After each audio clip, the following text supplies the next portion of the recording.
Bonjour, bonsoir, comment allez-vous? Aujourd'hui, je vais vous montrer comment remplacer un moteur d'une machine à laver de deux bassins. Alors voilà, ce que vous regardez, c'est le moteur de la partie séchoir. Maintenant, on va enlever les supports ou les chocs afin de les mettre dans l'autre moteur. Ce que vous regardez, ce sont les chocs ou les supports. Voilà, on enlève les supports, Ce que vous regardez, voilà.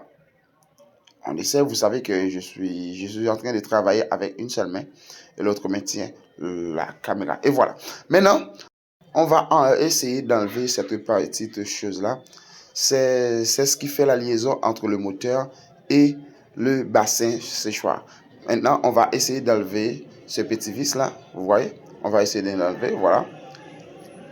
Voilà. Grâce à ça, il y a une sorte de connexion ou une sorte d'attachement entre le moteur et le bassin. Voilà. On lève ce vis et on peut prendre n'importe quoi. Pour faire une petite force entre la petite chose et le moteur et le corps du moteur. Et voilà, ça va monter. Regardez, c'est fait. Regardez. Et voilà.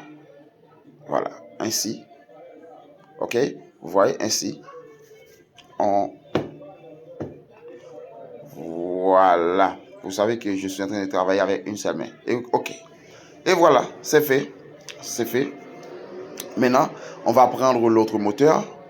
Ouais, on va prendre l'autre moteur. Et pour mettre cette petite chose, il faut regarder exactement où se trouve cette partie-là. Regardez, où se trouve cette partie-là.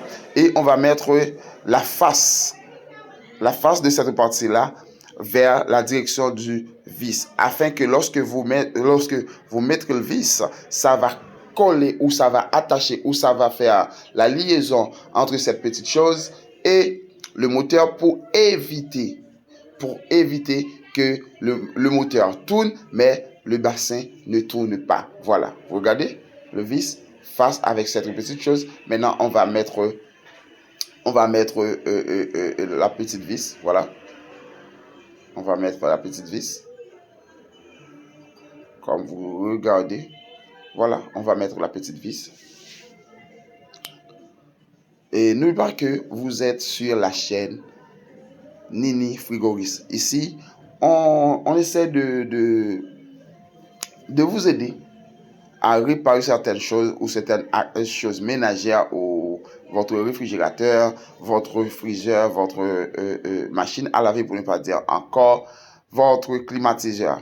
Regardez, ici c'est le dessin. Ici c'est le dessin du moteur. Regardez ici, c'est le dessin du moteur. OK? Ce schéma indique comment on devrait faire la connexion ou l'alimentation électrique entre le moteur, le condenseur et ensuite le moteur, le condensateur et ensuite la ligne ou pour ne pas dire le courant électrique. Voilà, on a tout placé, on a fait l'alimentation électrique. L'alimentation électrique est faite, tout est normal. Voilà, tout est normal. Et si vous voulez savoir comment faire l'alimentation électrique, vous pouvez vérifier dans l'autre vidéo que j'ai fait, OK, que j'avais fait cette vidéo. Ainsi, vous avez trouvé des explications très claires là-dessus. Et comme ça, vous allez comprendre comment faire l'alimentation électrique.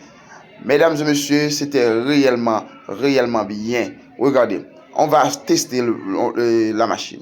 On va tester la machine afin de voir si ça marche et si ça ne marche pas. Voilà.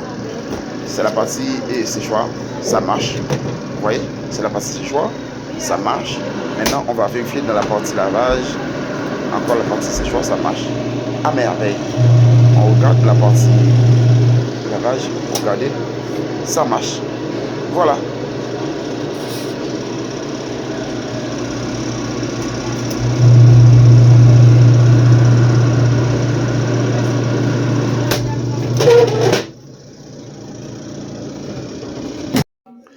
Déjà merci pour vos soutiens. Merci de commenter et de laisser des likes, des j'aime. Et n'oublie pas de poser des questions.